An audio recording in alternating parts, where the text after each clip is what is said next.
예수님은 나를 따르라 라고 말씀하셨습니다. 제자들에게, 사람들에게 나를 따르라.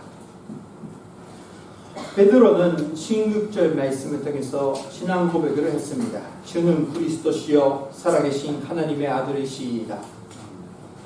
이렇게 고백하는 우리들도 이렇게 신앙 고백을 하고 있습니다. 이렇게 신앙 고백하는 자는 다 주 예수를 다루는 자입니다. 신앙 고백하면서 예수님을 따라가지 않다라는 것이 없습니다.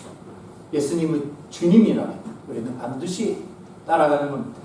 따라가는 것을 안 하면 예수님은 주님이 아닙니다. 우리에게. 그래서 우리 여기에 모여 계시는 사랑하는 형제자매는 다 예수님을 따라가는 인생을 살고 계시는 겁니다.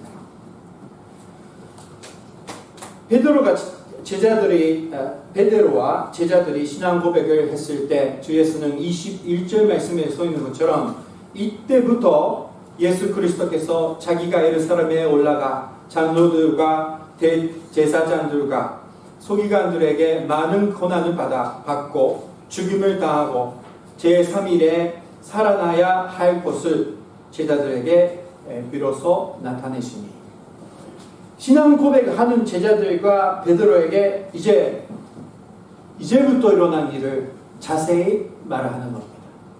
그러나 제자들은, 베드로는 이해할 수가 없었습니다. 왜냐하면 예수님을 따라가는 자가 아직 안 됐기 때문에 그거를 이해 못하는 겁니다. 오늘은 이 말씀을 통해서 나는 라고 자기를 생각하는, 우리가 가지고 있는 믿음을 다시 한번 생각하는 우리가 되면 여러분 되시면 좋겠습니다. 첫 번째는 21절 말씀을 듣고 22절 말씀에 베드로가 예수를 붙들고 한변하여 이르되 주여 그리 마옵소서 이 일이 결코 주께 미치지 아니하리이다고 말했습니다.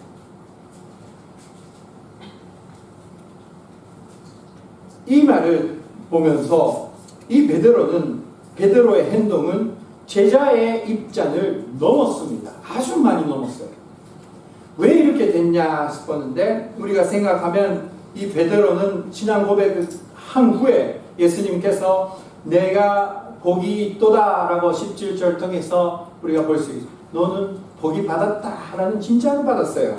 19절 말씀 보니까 내가 천국 열쇠를 내게 주리니 라고 예수님 말씀하셨습니다. 그때 그 말씀 듣고 아마 베드로는 교만하게 나는 뭐가 있다, 나는 뭐가 있는 사람이다 고 생각하는 겁니다. 자, 오늘은 우리 교만한 마음을 다시 한번 겸손하게 만들어주는 여러분 되시면 좋겠습니다. 우리가 구원받는 것은 바로 오직 하나님의 은혜입니다. 우리가 착하게 살아서 그럽니까? 하나님은 우리를 사랑해 주셔서 그대로 놓으면 그대로 죽어가니까 불쌍해서 우리를 불러주셔서 이 예배단에 모일 수 있게 해주시는 겁니다. 그거를 잊어버리면 안 됩니다. 자, 이 베드로에게 예수께서 돌이키시며 베드로에게 이르십니다. 자, 23절 말씀 다 같이 읽겠습니다. 23절 말씀 시작.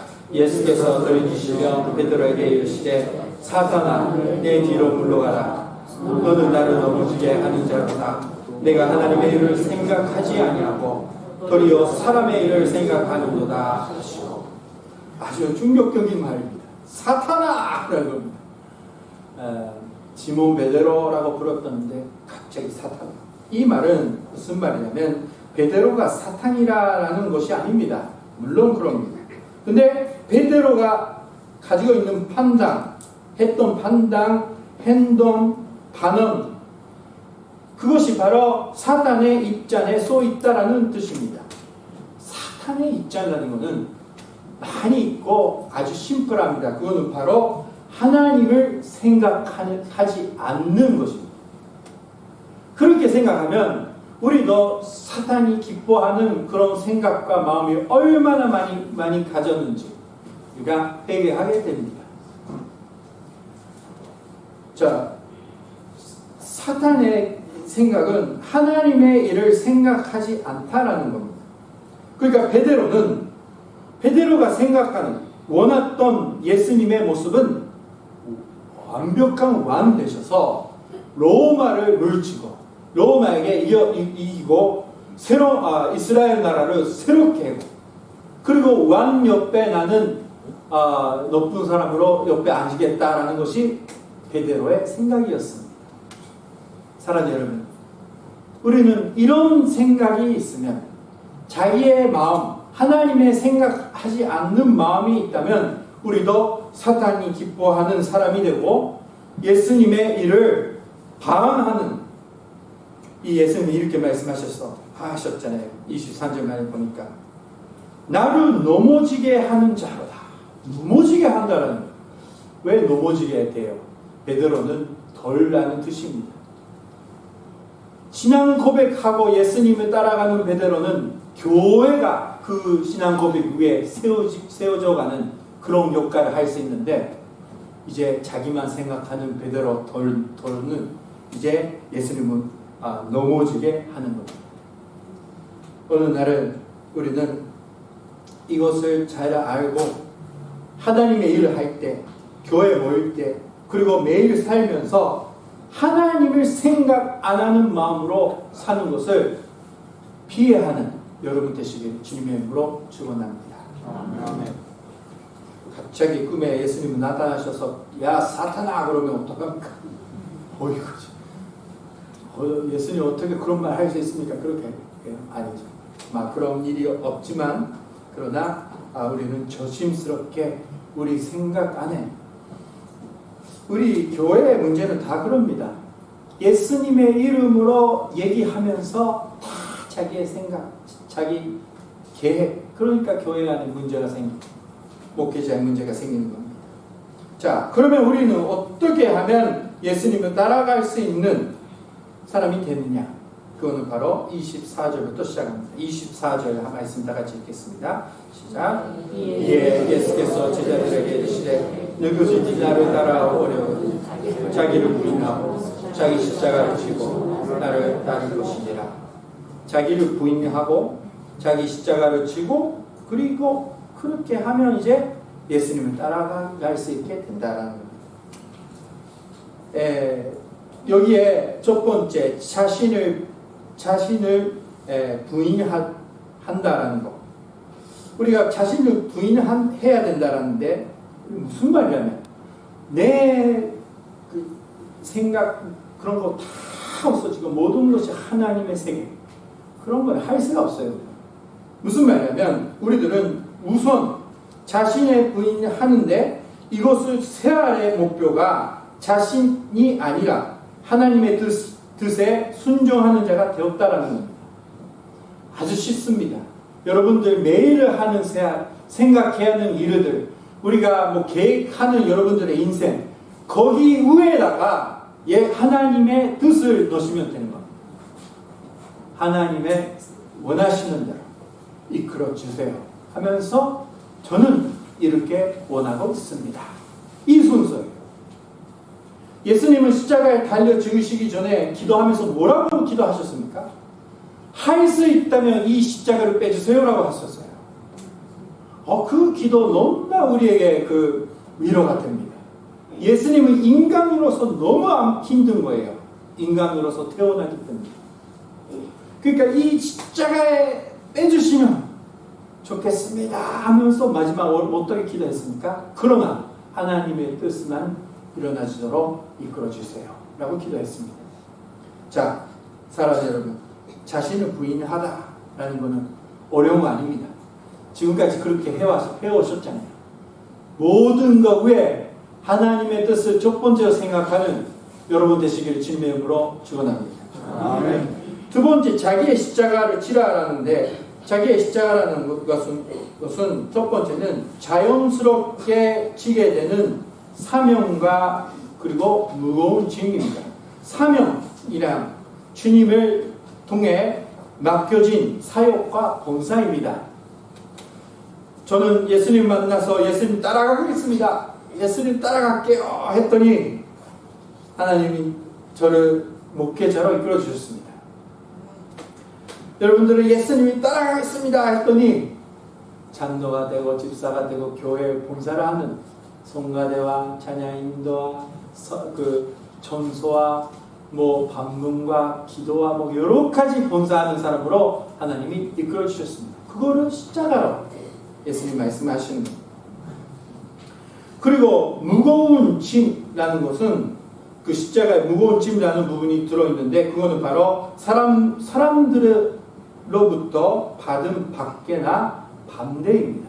그리고 사탄의 공격이에요.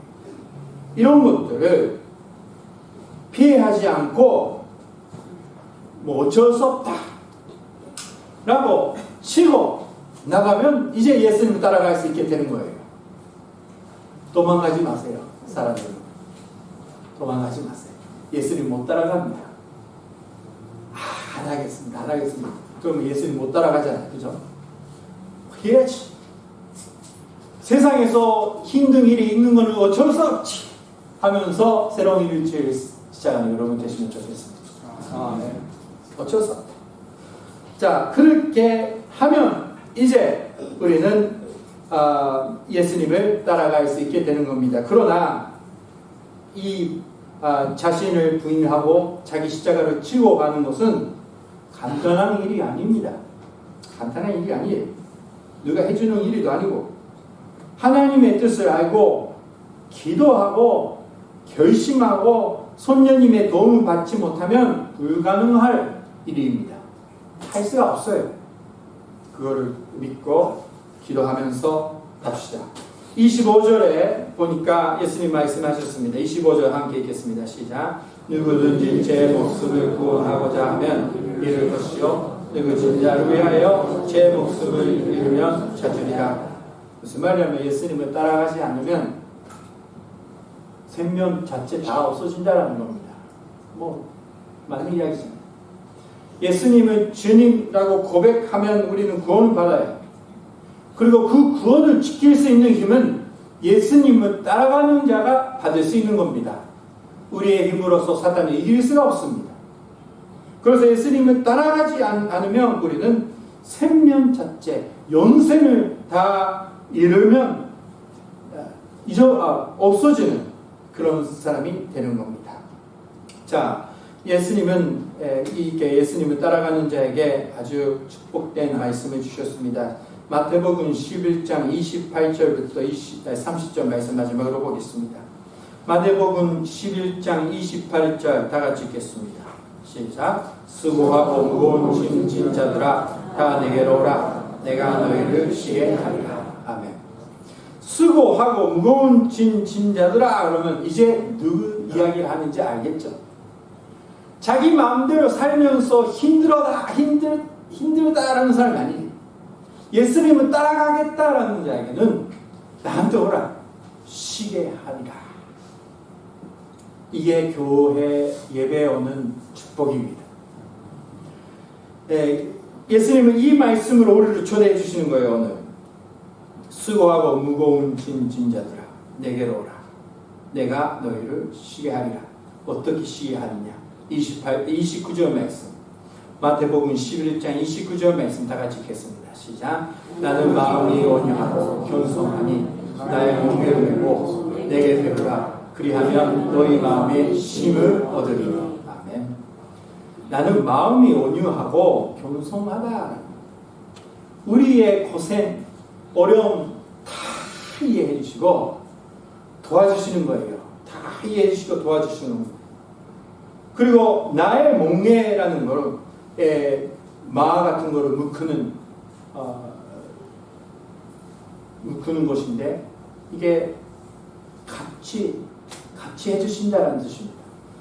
나와 함께 내가 가르쳐주고 도와주니까 같이 가자라고 위로해 주시는 겁니다. 그러니까 우리는 예수님을 통해서 배우고 말씀을 통해서 배우고 이제 새로운 일주일을 잘 쉬고 시작할 수 있게 되는 겁니다. 그리고 30절 말씀 마지막 30절 11장 30절 말씀 다 같이 읽겠습니다. 시작. 이는 내 멍에는 쉽고 내 짐은 가벼움이라. 아멘. 하나님을 첫 번째로 생각하고 예수님을 따라가는 사람의 인생은 아주 기쁨이 있고 기쁨이 있습니다. 쉽다라고 얘기하셨잖아요. 가볍다라고 얘기했습니다. 왜 그러냐면 혼자 사는 거 아니니까요. 예수님을 따라가지 않고 혼자 사는 게 힘들다라는 것을 여러분들이 느끼고 계십니까? 예수님을 따라가는 게 힘들다고 생각합니까? 그 차이조차 모르십니까? 그 차이 모르시는 분은 저와 함께 공부하면 돼요. 말씀을 통해서. 나는 교회 안 가고 예수님 따라가지 않고 자유롭게 사는 게 좋다고 생각하는, 그러면 성경 말씀을 통해서 그걸 배우면 돼요.